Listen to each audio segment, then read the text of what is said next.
به روی چشم قربانش. یکی از عاداتی و رسوم مسلمانان قدیمیان و همچنین مسیحیان این است که کفشان رو در بیاریم قبل از اینکه وارد بشیم.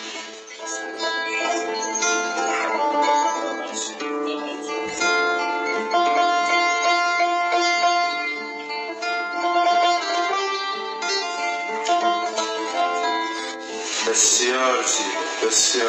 دومین زیارتگاه برای قوم یهود است بعد از بیت المقدس به نام استر و مردخای.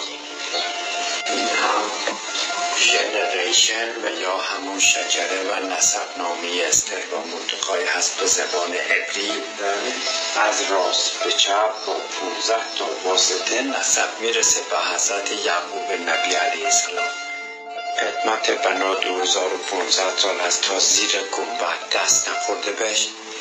گنبد بالا را در زمان ارغنشاه مغول براش میذارن 700 سال پیش تا امروز دیگه بازسازی نشده.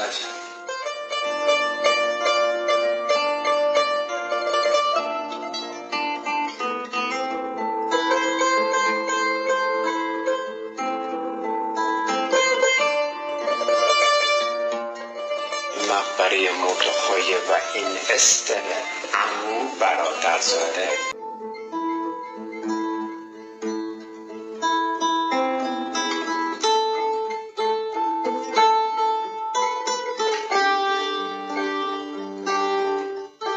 این صندوق ها را هم 200 سال پیش یک هنرمند توی سرکانی براشون میسازه از چوب آبنوس. پارچه ها جنبه تبرک و نزولات داره. اونم 10 فرمان خداوند خطاب و حضرت موسی علیه السلام.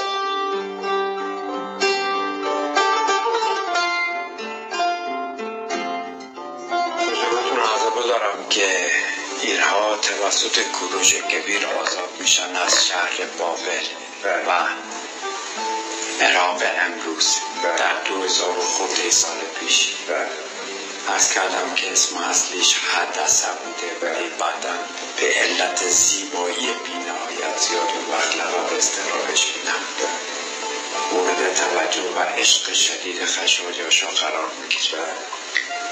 در اون موقع هم در دربار خشایارشا توطئه‌ای توسط هامان نخست وزیر خشایارشا بر علیه قوم یهود شکل میگرفته که مردخای متوجه میشه استر را وادار میکنه وارد دربار خشایارشا بشه و اون توطئه را خنثی بکنه. همین کار رو میکنه و اون جشن معروف پوری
از شما تشکر کنم لطفتون محبت دارید برای میلی که دارید و برای اون زنده باشید احساسی که نسبت به حرفیشاتتون دارید و نسبت به دین یهود و قربانش تمام عزیزانی که دور از وطن هستن واقعا همه‌شان سلامت باشن انشالله.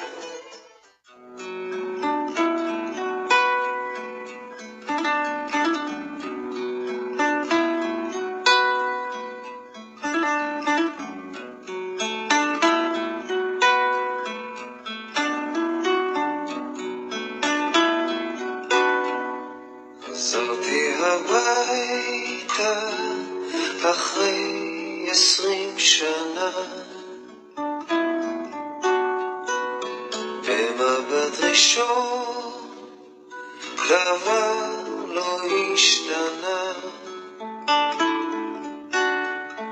שני סוסים קשורים לעץ התאנה, קרטון על הבטון עם חץ לחתונה,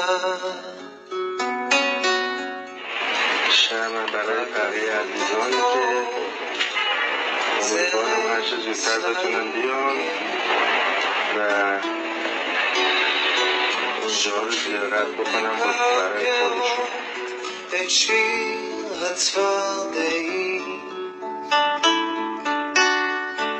הזקנים יושבים בחוץ ומדברים, צפלים סדוקים של תה, ביסקוויטים עם חורים, אבל לאן נעלמו הילדים ששיחקתי איתם? איפה כל הילדים? איפה הם כולם?